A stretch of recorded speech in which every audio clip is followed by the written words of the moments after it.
Hello everyone बच्चों, आज हम लोग मॉडर्न फिजिक्स जो चैप्टर शुरू किए थे, लेक्चर नंबर 3 शुरू करेंगे उसका। और इसमें हम लोग पढ़ेंगे क्या करेंगे क्या उसकी बात पहले कर लेते हैं। इसके पहले जो 2 क्लास हम लोगों ने किया इस डुअल नेचर चैप्टर का, वो इस पूरे चैप्टर के कॉन्सेप्ट को बहुत अच्छे से हमें क्लियर करता है। स्पेशली जो हम लोगों ने इसके जस्ट पहले वाला लेक्चर देखा वीडियो, जिसमें तुमको मैंने वो बहुत ही इंपॉर्टेंट 3 ग्राफ बताए थे, जिस पे बहुत सारे क्वेश्चन तुमको एग्ज़ाम में मिलने वाले हैं। उसके बेस पर कुछ फॉर्मूले हम लोगों ने देखे, क्या फॉर्मूले होते हैं। के मैक्स की बात किया, स्टॉपिंग पोटेंशियल की बात किया, इंटेंसिटी, फ्रीक्वेंसी, कौन चीज़ें आपस में कैसे रिलेटेड हैं, किसको चेंज करने पर कौन चेंज करता है, कैसे चेंज करता है, कौन नहीं चेंज करता है। ये पूरा कॉन्सेप्ट हम लोग अब तक लेक्चर नंबर 2 में कंप्लीट कर लिए थे। 1 में तो बहुत बेसिक चीज़ बताया था फोटोन थ्योरी के बारे में, कि लाइट की फोटोन थ्योरी क्या होती है, आइंस्टीन का उसमें क्या कह रहा था, मोमेंटम क्या होता है, फोटोन की एनर्जी क्या होती है, वेवलेंथ का क्या उसमें कॉन्सेप्ट है, क्वांटम थ्योरी का क्या मतलब होता है। ये हम लोग लेक्चर में 1 में बात किए थे। आज हम लोग 3rd लेक्चर में करेंगे बच्चों कुछ क्वेश्चंस, कुछ न्यूमेरिकल्स, और देखेंगे एग्जामिनेशन में क्वेश्चंस कैसे आते हैं। और बिलीव करो बहुत आसान चैप्टर होता है ये। इस पे हल्का सा भी हमने मेहनत कर लिया तो एक क्वेश्चन का तो मतलब कोई मतलब ही नहीं है, और लेस टाइम टेकिंग है ये चैप्टर्स, ये टॉपिक्स। इस वक्त बहुत नहीं लगते, तो इन क्वेश्चंस को हमको करना है, बिल्कुल छोड़ना नहीं है। बट उसके लिए थोड़ी सी मेहनत करनी होगी, और कॉन्सेप्ट को क्लियर करना होगा, और क्वेश्चंस भी मेहनत करनी होगी, ठीक है। अब चूँकि 1-2 दिन से हेल्थ थोड़ा सा ठीक नहीं था मेरा, इसलिए मैं कल लेक्चर अपलोड नहीं कर पाया। बट अभी भी अब कंप्लीट रिकवर तो नहीं है, बट ठीक है, फिर भी मैनेजेबल है, काम कर सकते हैं हम लोग।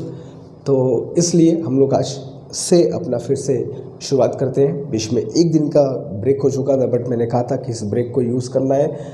जिन बच्चों का भी इसके पहले के लेक्चर छूटे हुए हैं, जिस भी टॉपिक का छूटा हुआ, देखो अभी भी ज़ुकाम मुझको हुआ है, और बट ठीक है, मैं क्लास तुम लोग की ले रहा हूँ, कोई दिक्कत नहीं है, मैनेजेबल है, इतना मैनेज कर सकता हूँ मैं। तो मैं ये कह रहा था कि जिन बच्चों का भी मैंने कहा था कि अगर पीछे कुछ चैप्टर्स, कुछ टॉपिक्स छूटे हुए हैं, तो जो भी बीच में गैप अगर मिलता है तो उससे कंप्लीट कर लिया करो, ठीक है। तो उसको छोड़ना नहीं कि इस तरह लेक्चर अपलोड नहीं करेंगे तो हम लोग नहीं पढ़ेंगे, ऐसा नहीं है। पढ़ने को बहुत कुछ है, प्रीवियस लेक्चर्स को देखना है, अगर देख लिया है तो फिर एक बार रिपीट भी देख सकते हैं, ऐसा कोई दिक्कत नहीं है। It will help you understand the concept in much better way, ठीक है। तो चलो शुरू करते हैं आज का क्लास। और आज के क्लास का क्वेश्चन नंबर 1 हियर तुम्हारे सामने।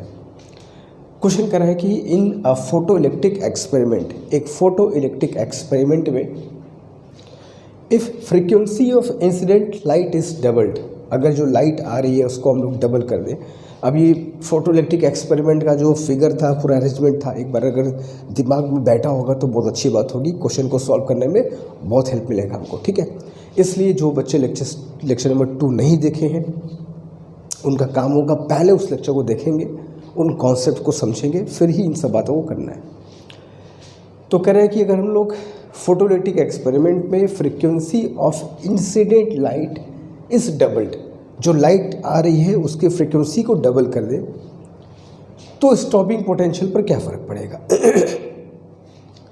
हम लोगों ने 3 ग्राफ लास्ट क्लास में पढ़ा था, याद करो। ग्राफ नंबर 3 क्या बता रहा था, ग्राफ नंबर 3 में ये बता रहा था ना, ग्राफ नंबर 3 में तुमको मैंने कुछ ऐसा बताया था ग्राफ, अगर याद हो तो।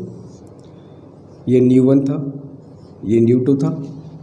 मैंने क्या बताया था, जहाँ स्टॉपिंग पोटेंशियल का मैग्नीट्यूड ज़्यादा होता है, देखो यहाँ पर स्टॉपिंग पोटेंशियल का मैग्नीट्यूड ज़्यादा है, यहाँ स्टॉपिंग पोटेंशियल का मैग्नीट्यूड का। तो हम लोग इस बात को जानते हैं बहुत पहले से कि फ्रीक्वेंसी को अगर बढ़ाते हैं तो स्टॉपिंग पोटेंशियल का मैग्नीट्यूड क्या होता है, बढ़ जाता है, मतलब वो और नेगेटिव में खिसक जाता है। ये तो लोग पढ़ चुके थे ना। तो ये तो कन्फर्म है कि अगर हम लोग फ्रीक्वेंसी को बढ़ाएंगे तो स्टॉपिंग पोटेंशियल इंक्रीज़ करेगा, उसका जो मैग्नीट्यूड है वो इंक्रीज़ करेगा, ये तो कन्फर्म है। कितना इंक्रीज़ करेगा वो हमसे पूछेगा, और फ्रीक्वेंसी कितना बढ़ाना है, क्वेश्चन में क्या है, फ्रीक्वेंसी इज़ डबल्ड, फ्रीक्वेंसी को पहले का 2 गुना कर दो। मतलब अगर ये फ्रीक्वेंसी न्यू है तो इस फ्रीक्वेंसी को डबल कर दो, 2 न्यू कर दो, तो स्टॉपिंग पोटेंशियल में जो चेंज होगा वो कितना होगा। ये तो पक्का है कि इंक्रीज़ करेगा, ये तो कन्फर्म है, इसमें कोई डाउट नहीं है। कितना इंक्रीज करेगा ये पूछ रहे हैं। पहला क्वेश्चन करा डबल हो जाएगा, मतलब अगर मैं फ्रीक्वेंसी को डबल करूं तो स्टॉपिंग पोटेंशियल V से कितना हो जाएगा 2V, डबल हो जाएगा। मतलब यहाँ डबल करोगे यहाँ भी डबल हो जाएगा, ऐसा कह रहे हैं। चेक करेंगे अभी। हाफ हो जाएगा ये तो बिल्कुल गलत बात है, क्योंकि फ्रीक्वेंसी बढ़ाने पर पोटेंशियल पीछे नहीं आता है, पोटेंशियल आगे ही जाता है। मैग्नीट्यूड इंक्रीज करती है, घटती नहीं है। तो हाफ वाला बात तो बिल्कुल गलत है। Become more than double, double से ज़्यादा हो जाएगा। And become less than double, double से कम हो जाएगा। अब यहाँ पर मामला, अब हमें ये तो पता है कि पक्का बढ़ेगा, ये तो कन्फर्म देख सकते हो। फिगर से ही क्लियर है कि फ्रीक्वेंसी को बढ़ाओगे स्टॉपिंग पोटेंशियल की मैग्नीट्यूड इंक्रीज करती है। तो ये तो ऑप्शन गलत है, सेकंड तो गलत है। बाकी तीन में मामला फंसा हुआ है, क्योंकि वहाँ ये बताना है कि डबल होगा, कि डबल से भी ज़्यादा होगा, कि डबल से भी कम हो जाएगा। तो मैं क्या कहता हूँ कि ऐसे क्वेश्चन अगर तो बस आते हैं, जस्ट टेक वन एग्जाम्पल, कोई भी एक रैंडम एग्जाम्पल ले लो और वहाँ पर कुछ वैल्यूज़ को पुट करके देख लो, अभी अपने आप दूध का दूध पानी का पानी हो जाएगा कि ये कहना क्या चाहता है। एक रैंडम कोई भी एग्जाम्पल ले लेते हैं। चलो मैंने कहा कि यार फाई है 2 इलेक्ट्रॉन वोल्ट, ठीक है, work functions 2 electron volt, phi naught. और जो फोटोन की एनर्जी आ रही है मान लो 5 इलेक्ट्रॉन वोल्ट है, ठीक है। तो ये तो कन्फर्म है कि वर्क फंक्शन 2 है और जो फोटोन की एनर्जी है वो 5 है। तो ये तो कन्फर्म है कि एमिशन होगा, इलेक्ट्रॉन्स बाहर निकलेंगे, फेयर चांस है कि इलेक्ट्रॉन बाहर निकलेंगे। वो जो इलेक्ट्रॉन बाहर निकलेंगे उनका के मैक्स कितना होगा, तो मैंने के मैक्स का फॉर्मूला लिखवाया था ना। के मैक्स का फॉर्मूला क्या लिखे थे, it was E minus phi naught. जो फोटोन की एनर्जी आ रही है वो, उसमें से वर्क फंक्शन को माइनस कर दो तो जो बचा वही तुम्हारा के मैक्स होता है। तो के मैक्स कितना होगा, एच न्यू माइनस 2 किया तो कितना हो जाएगा 3 इलेक्ट्रॉन वोल्ट, ठीक है। और स्टॉपिंग पोटेंशियल का फॉर्मूला क्या पड़ा था, स्टॉपिंग पोटेंशियल इज के मैक्स बाई ई, जहाँ के मैक्स क्या होगा, इलेक्ट्रॉन वोल्ट में होगा। एक सिंपल सा तरीका बताओ कि के मैक्स की वैल्यू जब आए तो बस वहाँ से ई हटा दो, वही तुमको स्टॉपिंग पोटेंशियल की वैल्यू मिल जाएगी। तो यहाँ से स्टॉपिंग पोटेंशियल की वैल्यू हमें क्या मिल जाएगी, 3 वोल्ट, ठीक है। अब फ्रीक्वेंसी को मैं डबल कर दूँ, तो फ्रीक्वेंसी को डबल करोगे तो 2h न्यू नॉट की वैल्यू कितना हो जाएगा, 10 इलेक्ट्रॉन वोल्ट। मेटल वही है, मेटल क्वेश्चन नहीं करना है, वर्क फंक्शन वही रहेगा, बस फ्रीक्वेंसी को डबल कर दो। तो फ्रीक्वेंसी को डबल करोगे तो 10 माइनस 2 किया, तो ऐसे कंडीशन में के मैक्स कितना आएगा, तो के मैक्स विल बी 10 में से 2 माइनस किया तो कितना आया, 8 इलेक्ट्रॉन वोल्ट आएगा। उसमें से अगर ई हटा दोगे तो वी एस की वैल्यू क्या आ जाएगी, 8 वोल्ट हो जाएगी।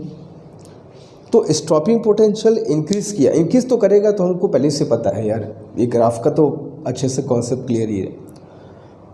और इंक्रीज़ भी कितना किया है, 3 वोल्ट से 8 वोल्ट हो गया, तो 3 का डबल 6 होता है, 6 से भी ज़्यादा बढ़ करके 8 हो गया, तो डबल से भी ज़्यादा हो गया कि नहीं हो गया। B doubled, become more than double, become less than double. तो जो एक एग्जाम्पल हमारे सामने रिजल्ट दिखाई दे रहा है उसी के हिसाब से आंसर लगा सकते हो, कोई दिक्कत नहीं। अब इसको एज अ फैक्ट अब हमें याद रखना है ना। हम लोग जो चीज़ें करेंगे उनमें से कुछ चीज़ें ऐसी होती हैं जो फैक्ट्स होती हैं जो कभी नहीं बदलती हैं, तो ये फैक्ट है, इसको याद रखना है। कभी भी फ्रिक्वेंसी को अगर डबल करोगे तो स्टॉपिंग पोटेंशियल की वैल्यू क्या होगी, डबल से भी तुमको ज़्यादा करनी पड़ेगी, क्योंकि इलेक्ट्रॉन बहुत ज़्यादा एनर्जाइज होकर के बाहर आएंगे, जिनको रोकने के लिए तुमको और ज़्यादा स्टॉपिंग पोटेंशियल यानी कि निरोधी विभव अप्लाई करना होगा। तो अगर हम लोग फ्रिक्वेंसी को डबल करेंगे तो स्टॉपिंग पोटेंशियल क्या होगा, डबल से ज़्यादा हो जाएगा, तो will become more than double, ठीक है। तो फर्स्ट क्वेश्चन है, बहुत बेसिक क्वेश्चन है, कर सकते हो आराम से, कोई बहुत मुश्किल सवाल नहीं था। चलते हैं क्वेश्चन नंबर 2 की तरफ, जल्दी कसू कर लो पहले।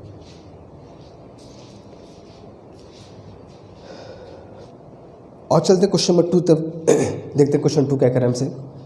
क्वेश्चन 2 कह रहा है कि एक point source of light is used in photoelectric effect. जो हिंदी मीडियम के बच्चे हैं उनको अगर क्वेश्चंस को पढ़ के समझने में दिक्कत, मैं उसकी एक बार हिंदी में पढ़ के तुमको बता देता हूँ। बाकी में और कोई खास दिक्कत नहीं है, बस टर्म्स इंग्लिश में यूज़ हो रहे हैं, उसकी हिंदी बता भी दे रहा हूँ। बाकी सब तुम लोग जैसे पढ़ते वैसे ही पढ़ रहे हैं, है ना। एक पॉइंट सोर्स ऑफ लाइट एक बिंदु के रूप में कोई प्रकाश का स्रोत है, पॉइंट के रूप में, वो हम लोग प्रकाश विद्युत प्रभाव में उपयोग कर रहे हैं। जैसे मतलब कहने का ये हुआ कि ये कोई एक मेटल प्लेट है, ठीक है, एक धातु की प्लेट है और एक कोई पॉइंट सोर्स ऑफ लाइट है, ये पॉइंट के फॉर्म में है, ठीक है। और यहाँ से लाइट चल रही है और इस मेटल पर पड़ रहा है कुछ इस तरीके से, और ये लाइट में कौन आ रहा है, फोटॉन्स आ रहे हैं, ठीक है। तो वही कह रहा है कि a point source of light, एक point source of light is used in photoelectric effect. Photoelectric के फिनोमेना में एक पॉइंट सोर्स को हम लोग यूज़ करें, ठीक है। If the source is moved farther, अगर सोर्स को हम लोग, ये पॉइंट सोर्स ऑफ लाइट जो है, जहाँ से प्रकाश उस धातु पर पड़ रहा है, लाइट उस मेटल पर पड़ रही है और बदले में इलेक्ट्रॉन निकल भी रहे हैं, ठीक है, बदले में इलेक्ट्रॉन निकल भी रहे हैं। अब उसमें क्या कह रहा है कि if the source is moved farther, farther का मतलब होता है कि दूर ले जाए, ठीक है। फार्दर का मतलब क्या होता है, पॉइंट सोर्स को मेटल से, धातु की प्लेट से दूर लेकर के जाइए। तो जब लाइट सोर्स को हम लोग उस मेटल से अगर दूर लेकर के जाएं, तो उस कंडीशन में स्टॉपिंग पोटेंशियल पर क्या फ़र्क पड़ेगा। बहुत सिंपल सी बात है, तुम इस सोर्स को पास लाओ चाहे दूर लाओ, जो इससे फोटॉन्स निकल रहे हैं उनका लैम्डा तो फिक्स है। अब इस पॉइंट सोर्स को हम पीछे ले जाएं, दूर ले जाएं, पास ले जाएं, लेकिन इसके जो लाइट यहाँ से निकल रही है, इसके वेवलेंथ को चेंज करने का बात तो नहीं कह रहा है, इसकी फ्रीक्वेंसी को चेंज करने का बात तो नहीं कह रहा है, बस दूर चला गया। तो चाहे दूर जाए चाहे पास आए, इससे जितने फोटॉन्स, मतलब जितने एनर्जी वाले फोटॉन्स निकल रहे थे वो तो सेम रहेंगे, मतलब उनकी ऊर्जा, उनकी एनर्जी सेम रहेगी। भाई तुम सोर्स को दूर करो चाहे पास करो, इसके अंदर जो फोटॉन्स होते हैं वो किस पे डिपेंड करता है, उनका एनर्जी लैम्डा पर। अब लैम्डा का तो कोई जिक्र किया नहीं है, हम पास और दूर करके लैम्डा का तो मान चेंज करेगा नहीं। तो कहने का मतलब ये है मेरे कि जब इस सोर्स को पीछे की तरफ ले जाओगे, फार्दर दूर ले जाओगे, तो भी यहाँ से आने वाले फोटॉन की एनर्जी की बात कर रहा हूँ मैं, यहाँ से आने वाले फोटॉन की एनर्जी सेम रहेगी। और फोटॉन की एनर्जी अगर सेम रहेगी तो यहाँ से जो इलेक्ट्रॉन निकलेगा के मैक्स, वो भी सेम रहेगा, क्योंकि के मैक्स का फॉर्मूला हम लोग पढ़ते हैं, K max is E minus phi. भाई मेटल तो वही है, तो फाई तो फिक्स हो गया, फाई नॉट। और ये ई क्या होता है, ई है इन फोटॉन्स की एनर्जी। तो फोटॉन्स की एनर्जी को तो चेंज करने का बात नहीं कहा है। सोर्स को अगर मैं दूर करूँगा या पास करूँगा, उससे लाइट के वेवलेंथ पर क्या फ़र्क पड़ेगा, कोई नहीं। लाइट की फ्रीक्वेंसी पर क्या फ़र्क पड़ेगा, कोई नहीं। तो अगर हम लोग इस लाइट सोर्स को फार्दर लेके आए या नियरर लेकर के आए, मतलब दूर करें चाहे पास करें, इससे जो फोटॉन्स आ रहे हैं उनकी एनर्जी पर फ़र्क नहीं पड़ेगा। तो एनर्जी सेम रहेगा तो के मैक्स सेम रहेगा, और के मैक्स अगर सेम रहेगा तो स्टॉपिंग पोटेंशियल तो के मैक्स के प्रोपोर्शनल होता ही है। के मैक्स को बढ़ाओगे पोटेंशियल तो बढ़ता जाएगा, और चूंकि के मैक्स कांस्टेंट रहेगा तो इसका मतलब कि स्टॉपिंग पोटेंशियल भी क्या होगा, कांस्टेंट होगा, ठीक है। जब तक इस लाइट का लैम्डा, मतलब तरंग दैर्ध्य या फ्रीक्वेंसी, मतलब आवृत्ति को हम नहीं बदलेंगे, तब तक स्टॉपिंग पोटेंशियल पर कोई फ़र्क नहीं पड़ेगा। स्टॉपिंग पोटेंशियल का सीधा संबंध याद रखना इन फोटॉन्स की एनर्जी से होता है। अगर हम कुछ ऐसा काम नहीं कर रहे हैं जिससे इनकी एनर्जी पर फ़र्क पड़े, तो स्टॉपिंग पोटेंशियल काहे को चेंज करेगा भैया। हम अगर कुछ ऐसा काम करें जैसे फ्रीक्वेंसी को चेंज कर दिया वेवलेंथ को चेंज कर दिया जिससे कि इन फोटॉन्स की एनर्जी चेंज कर जाए, तो फिर स्ट्राइक पोटेंशियल चेंज कर सकते हैं। लेकिन जब फोटॉन्स की एनर्जी नहीं बदलेगी तो निकलने वाले इलेक्ट्रॉन्स की ऊर्जा नहीं बदलेगी, तो के मैक्स सेम होगा तो वी एस भी सेम होगा। तो सोर्स को आगे पीछे करने से स्ट्राइक पोटेंशियल में कोई फर्क नहीं पड़ने वाला।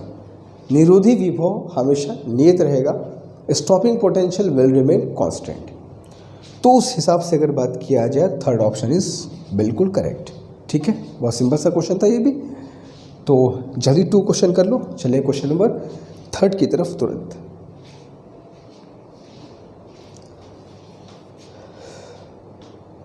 अब चलते क्वेश्चन नंबर 3 की तरफ। 3 देखते हैं क्वेश्चन क्या करें हमसे। नॉन मोनोक्रोमेटिक लाइट का मतलब ये हुआ कि मोनोक्रोमेटिक, मोनो मतलब सिंगल, क्रोम मतलब कलर, और कलर का मतलब क्या होता है, वेवलेंथ से होता है। तो नॉन मोनोक्रोमेटिक, मोनोक्रोमेटिक को हिंदी में ऐसे कहते हैं एक वर्णी प्रकाश, है ना, जिसमें एक वर्ण हो, एक कलर हो, एक वेवलेंथ हो, एक तरंगदैर्घ्य को, जो कॉस हो, सब एक ही बात है। तो मोनोक्रोमेटिक नहीं है, साफ लिखा है नॉन मोनोक्रोमेटिक।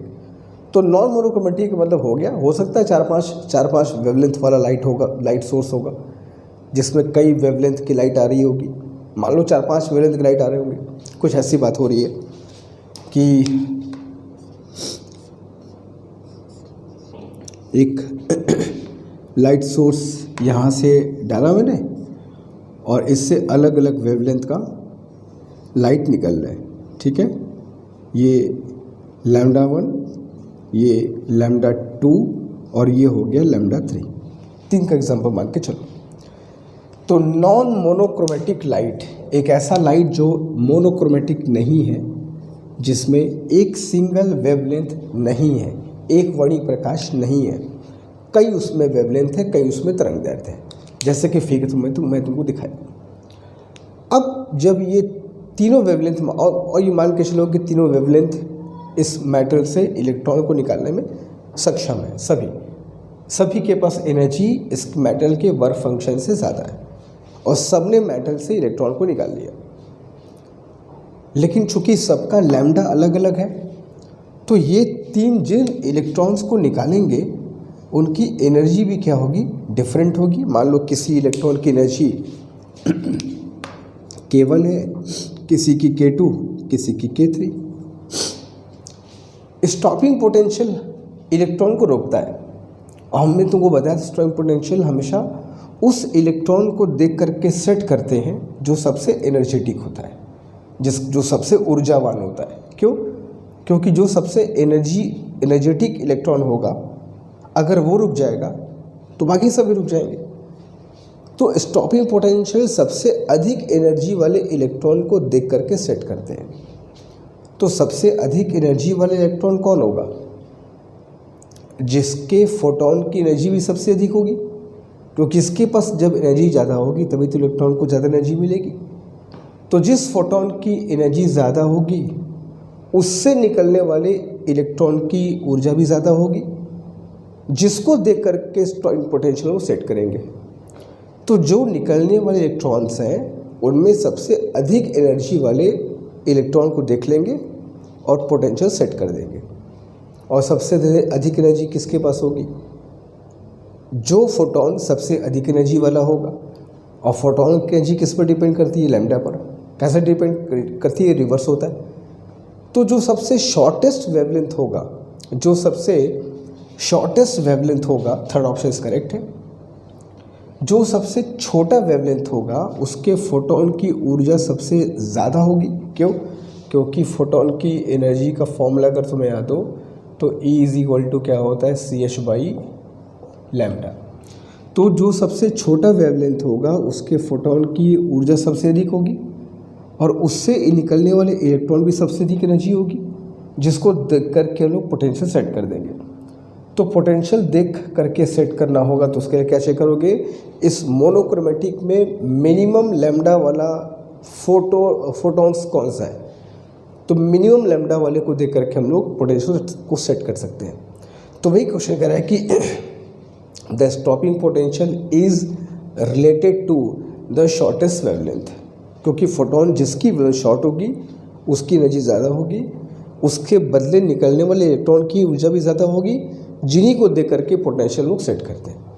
तो पोटेंशियल की वैल्यू किस पर डिपेंड करेगी, स्ट्राइक पोटेंशियल किस पर डिपेंड करेगा, उस मोनोक्रोमेटिक लाइट में सबसे शॉर्टेस्ट वैल्यू जो होगी उसको देखकर सेट करेंगे। ठीक है, बहुत बेसिक सा क्वेश्चन था, बहुत आसान क्वेश्चन था। जल्दी करो, फोर्थ क्वेश्चन की तरफ तुरंत चलते टू इट।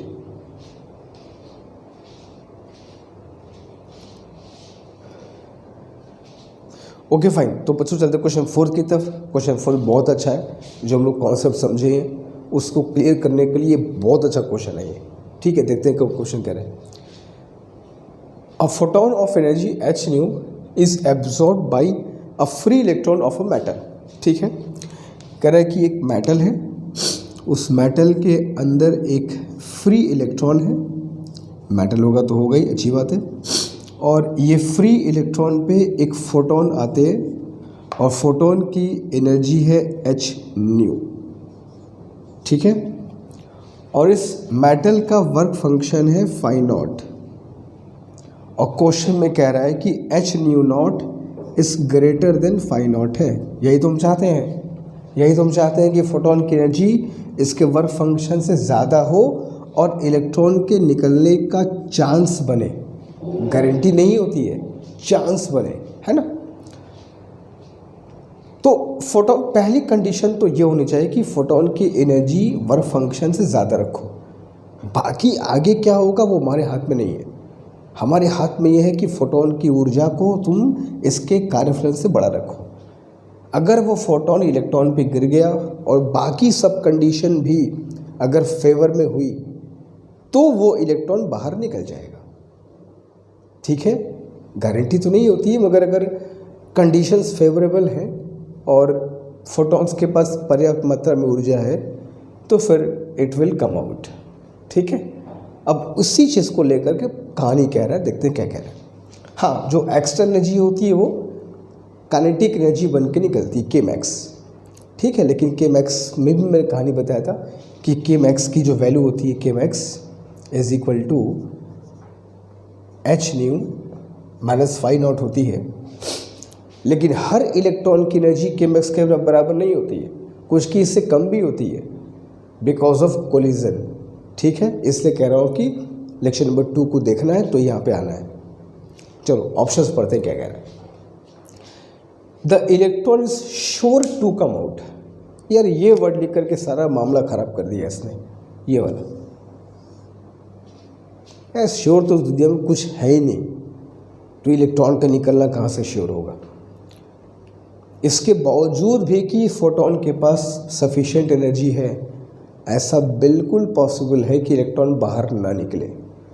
हो सकता है कोलिजन के वजह से वो इतना ऊर्जा लॉस कर दे कि निकलने ना पाए। ठीक है, तो गारंटी नहीं होता है, चांस अच्छा होता है कि निकल सकते हैं अगर बाकी कंडीशन फेवरेबल हो तो श्योर नहीं कह सकते। तो अगर श्योर लिखोगे तो भैया फिर वहाँ पर पे एक बहुत बड़ा सा प्रश्न चिन्ह उठता है कि भैया कैसे श्योर हो सकते हो। ऑप्शन 1 गलत है।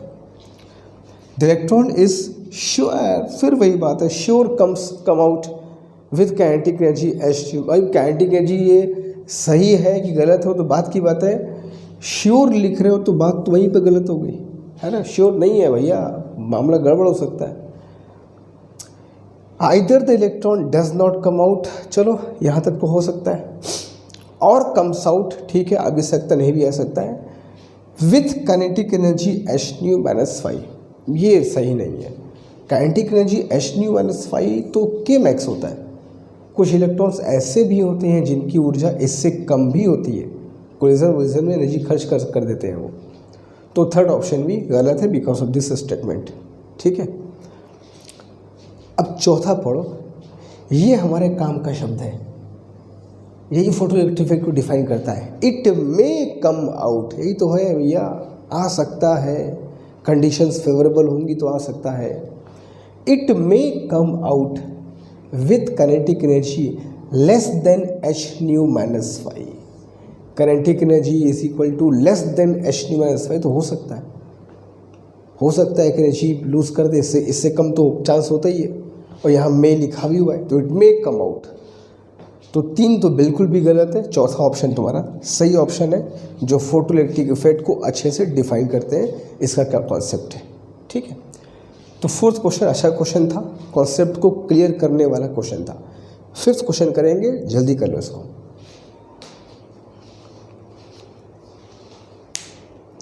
चलो बच्चों पांचवा क्वेश्चन तक चलते थे। पांचवा क्वेश्चन क्या कहता है, the photo current in a photo electric experiment. Photo current का मतलब प्रकाश विद्युत धारा, जिसे हम हिंदी में कहते हैं। द फोटो करंट यानी कि प्रकाश विद्युत धारा इन अ फोटो इलेक्ट्रिक एक्सपेरिमेंट, प्रकाश विद्युत प्रभाव के प्रयोग में इंक्रीजेस बढ़ जाती है। कब? 4 ऑप्शन लिखा हुआ है। ठीक है, तो कहना चाह रहा है कि प्रकाश विद्युत प्रभाव का जो प्रयोग होता है फोटो इलेक्ट्रिक एक्सपेरिमेंट पे, फोटो करंट बढ़ती कब है, कैसे बढ़ती है, वो 4 ऑप्शन कह रहा है, उसको चेक करना है।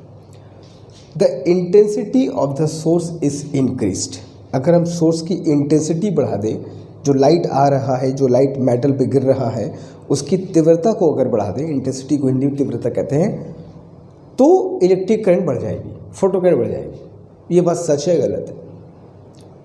3 ग्राफ में से पहला ग्राफ ही तो यही है कि photo current is proportional to the photo current, प्रकाश विद्युत धारा इज प्रोपोर्शनल टू इंटेंसिटी। याद करो फर्स्ट ग्राफ, याद करो फर्स्ट ग्राफ क्या पढ़ाया गया था, ये IP था, ये I था और ग्राफ कुछ ऐसे था, याद आ रहा है? तो इंटेंसिटी यानी कि अगर स्रोत की तीव्रता को हम बढ़ाते हैं, इंक्रीज करते हैं, तो भैया फोटो करंट तो बढ़ती ही बढ़ती है। इंटेंसिटी का मतलब क्या होता है? एक मेटल के सरफेस पर अगर हम कहें कि जो सोर्स से लाइट आ रहा था उसका इंटेंसिटी बढ़ गया, तो इंटेंसिटी बढ़ने का मतलब हमने क्या बताया था, इसके अंदर जो नंबर ऑफ फोटॉन्स आ रहे हैं उनकी संख्या बढ़ गई, तो नंबर ऑफ फोटॉन्स ज़्यादा आएंगे, नंबर ऑफ इलेक्ट्रॉन ज़्यादा निकलेंगे, चार्ज का फ्लो अधिक होगा एंड फोटो करंट बढ़ जाएगी। तो प्रकाश विद्युत धारा का सीधा कनेक्शन देखो स्रोत की तीव्रता से होता है, इंटेंसिटी से होता है। तो फर्स्ट ऑप्शन कहता है कि the intensity of source is increased. अगर फोटो करंट को बढ़ाना है तो स्रोत की तीव्रता को बढ़ाओ, इंटेंसिटी को बढ़ाओ। ये बिल्कुल भी 16 आने सच बात है, मगर हमेशा मैं कहता हूँ कि आगे ऑप्शंस को भी पढ़ के एक बार सेटिस्फाइड हो जाना चाहिए। जैसे सेकंड क्वेश्चन कह रहा है, सेकंड ऑप्शन कहता है exposure time is increase. Exposure time का मतलब क्या है? एक्सपोजर टाइम का मतलब ये है कि जो सोर्स है, इस सोर्स को मेटल के सामने बहुत देर तक रखा गया है। मतलब एक्सपोजर टाइम मतलब ज़्यादा देर तक इस मेटल को हमने क्या किया है, सोर्स के नीचे एक्सपोज कर रखा है। 1 घंटे, 2 घंटे, 5 घंटे, 10 घंटे लगातार रखे हैं। इससे करंट पर क्या फ़र्क पड़ेगा? अब तुम कहोगे सर बढ़िया बात तो है, एक्सपोजर मतलब ज़्यादा देर तक रखेंगे, ज़्यादा लाइट आएगी, फोटोन ज़्यादा निकलेंगे, इलेक्ट्रॉन अधिक निकलेंगे। इंटेंसिटी का मतलब होता है पर सेकंड। तुम 10 घंटे एक्सपोज करो चाहे 20 घंटे एक्सपोज करो, जो नंबर ऑफ फोटोन्स 1 सेकंड में आ रहे हैं ना, वही काउंट होंगे। क्योंकि चार्ज जब निकलेगा तो I = क्या होता है, Q/T। पर सेकंड जो चार्ज फ्लो करेगा वही इलेक्ट्रिक करंट का फॉर्मेशन करते हैं। 20 घंटे लगातार चार्ज फ्लो कर रहा है, उससे क्या फ़र्क पड़ता है? 1 सेकंड में कितना चार्ज फ्लो किया, वही तो इलेक्ट्रिक करंट होती है। तो एक्सपोजर टाइम से कोई फ़र्क नहीं पड़ता। ज़्यादा देर तक सोर्स से लाइट भेजो, क्या फ़र्क पड़ेगा? ज़्यादा पूरा दिन भर भेजते रहो, लेकिन 1 सेकंड में जितने चार्ज बाहर निकलेंगे वही तो करंट को डिफाइन करेंगे।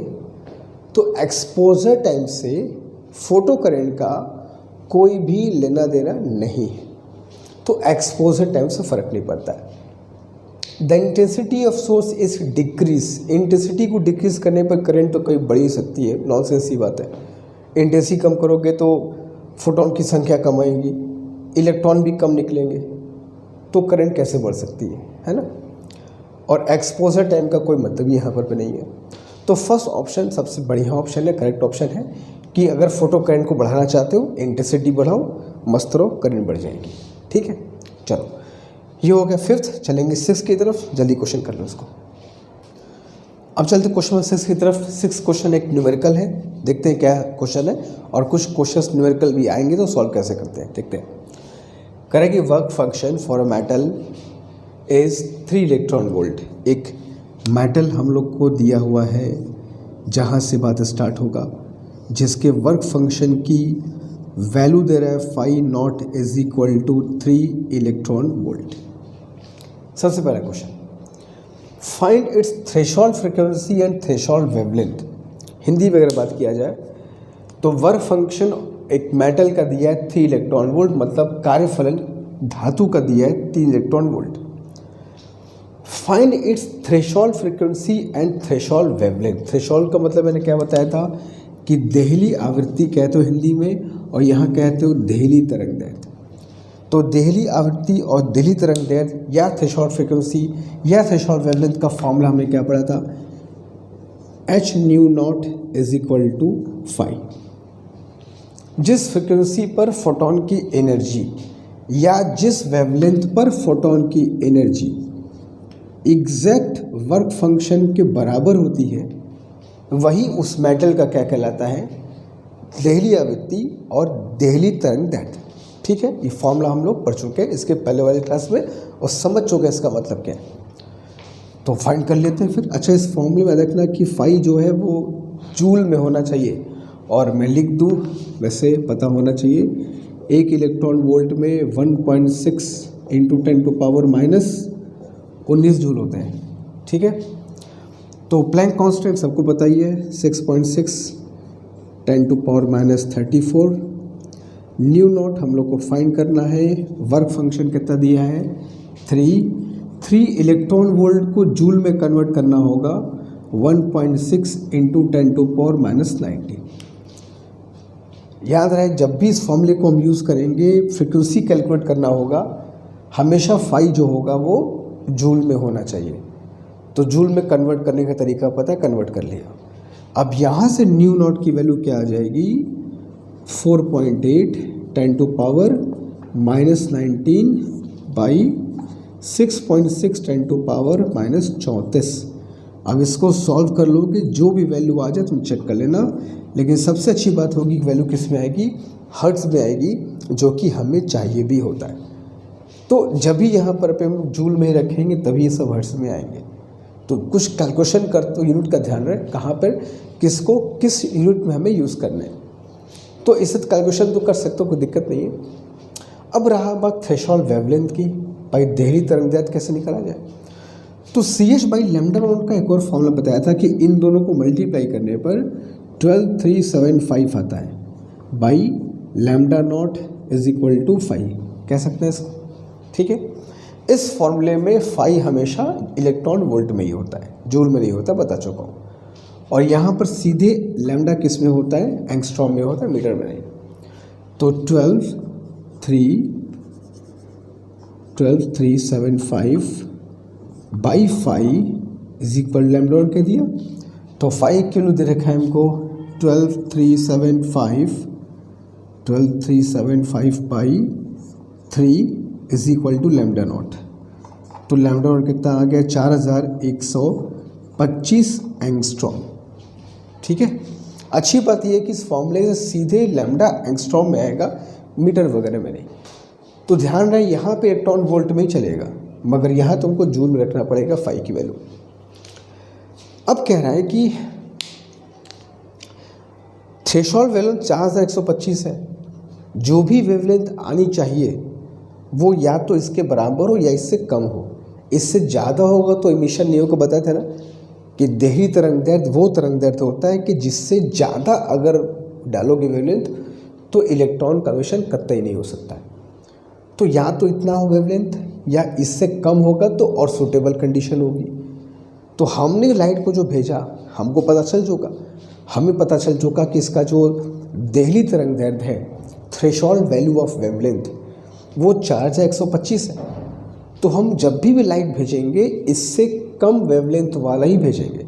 इसके बराबर भी चल सकता है मगर इससे कम को हम लोग प्रेफर करते हैं। तो मान लिया हमने जो लाइट भेजा है उसका वेवलेंथ है, कितना बता रहा है, 3000 एंगस्ट्रॉम। लो, ये 3000 एंगस्ट्रॉम लेकर के यहाँ से फोटॉन्स आ रहे हैं। तो अब ये फोटॉन अगर किसी इलेक्ट्रॉन से टकराएंगे तो वो जो इलेक्ट्रॉन बाहर निकलेगा उस इलेक्ट्रॉन का हमें क्या क्या फाइंड करना है, find maximum kinetic energy and stopping potential, दोनों फाइंड करना है। स्टॉपिंग पोटेंशियल और मैक्सिमम काइनेटिक एनर्जी, निरोधी विभव और अधिकतम गतिज ऊर्जा का संबंध क्या होता है, ये होता है। तो एक आएगा, दूसरा अपने आप आ जाएगा। और के मैक्स के लिए, के मैक्स का तो फॉर्मूला पता ही है, K max is equal to E minus 5, ठीक है। और ई मतलब 12,375 बाई लैम्डा माइनस 5 या फाइनल जो बोल दो। तो कितना हो जाएगा ये 12,375 बाई लैम्डा जो आ रहा है वो कितना 3000 है, तो 3000 एंगस्ट्रॉम में रखना है। माइनस 5 कितना निकाल चुके हो, 5 हमको दिया था क्वेश्चन में, 3 इलेक्ट्रॉन वोल्ट, ठीक है। तो उसको 3 0 हटा दिया, डेसिमल यहाँ लग गया, इसको सॉल्व किया तो 4004.125 माइनस 3 यानी कि 1.125 इलेक्ट्रॉन वोल्ट, ठीक है। तो जो इलेक्ट्रॉन बाहर निकलेंगे ये इनका के मैक्स निकल गया, ये इनकी मैक्सिमम काइनेटिक एनर्जी होगी। मैक्सिमम काइनेटिक एनर्जी में से बस ई हटा दो, वही स्टॉपिंग पोटेंशियल बन जाएगा। तो स्टॉपिंग पोटेंशियल या निरोधी विभव कितना होगा, 1.125 वोल्ट, यही तुम्हारा क्या होगा आंसर, ठीक है। बहुत सिंपल सा क्वेश्चन था, कैलकुलेशन वाला क्वेश्चन था। तो आना चाहिए कैसे कंडीशन में क्या देगा तो किस चीज़ को कैसे हमको फाइंड करना है, ठीक है। जल्दी करो, क्वेश्चन 7 की तरफ तुरंत चलेंगे, अभी तुरंत चलते हैं, डू इट।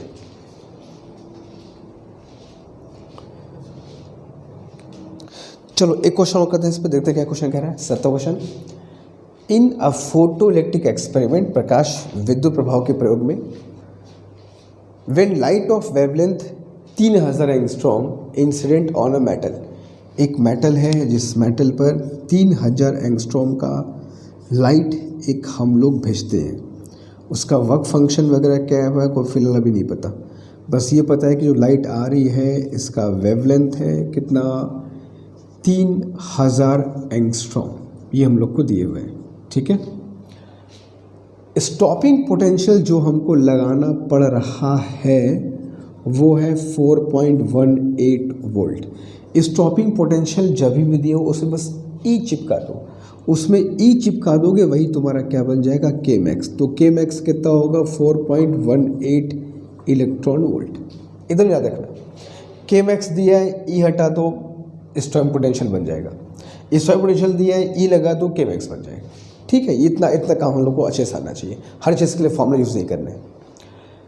पूछा क्या है, ये तो क्वेश्चन का दिया हिस्सा था, पूछा है find work function and threshold wavelength, उस धातु के लिए कार्यफलन पता करो, वर्क फंक्शन और देहली तरंग दैर्ध्य कितना होता है। अरे यार वर्क फंक्शन अगर मिल ही गया तो थ्रेशोल्ड वेवलेंथ पे कितना देर लगेगा, क्योंकि phi is equal to formula हम लोग क्या यूज़ करना है, CH/λ0।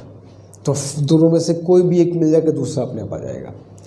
तो अभी फॉर्मूला जो हम लोग पढ़ते हैं के मैक्स के लिए वो क्या होता है, K max is equal to photon की आने वाली एनर्जी माइनस इलेक्ट्रॉन का जो वर्क फंक्शन है वो, ठीक है। तो ई की वैल्यू क्या होगी 12375 by lambda naught minus phi naught, ठीक है। तो कितना हो गया 12375 बाई लैम्डा नॉट कितना है, लैम्डा नॉट हमें दिया है 3000, तो 3000 को हमने यहाँ एंगस्ट्रॉम में रख दिया, पॉइंट हो गया, माइनस फाई नॉट हमको फाइंड करना था। के मैक्स इज 4.18, ठीक है। हमने शायद वैल्यू में कुछ गड़बड़ लिखा है, एक्सपेरिमेंट वेवलेंथ इसको 3000 मत लिखो, इसको 2000 कर लो, मतलब मामला घबरा जाएगा। 2000 ही था, मैंने गलती 3000 लिख दिया था, तो इट इज़ 2000, ठीक है। क्योंकि 3000 पे तो जो फोटोन की एनर्जी शायद वर्क फंक्शन से कम हो जाएगी, अगर नहीं भी हो तो कोई दिक्कत नहीं है ना, शायद नहीं होता क्या, चलो ठीक है, जो हो गया क्या करना है, ठीक है। तो 4.18 6.18 इज इक्वल टू, ये कितना हो जाएगा 6.1875 मेरे ख्याल से आ जाएगा, है ना, 6.18, हाँ, minus minus minus minus minus minus find out वह फंक्शन। ये सारा कैलकुलेशन इलेक्ट्रॉन वोल्ट में हो रहा है, देखना। डेसिमल के 2 पॉइंट तक ही हम लोग अपने बात को अगर बना कर रखें तो फाइंड आउट की वैल्यू क्या आ जाएगी 6.18 माइनस 4.18।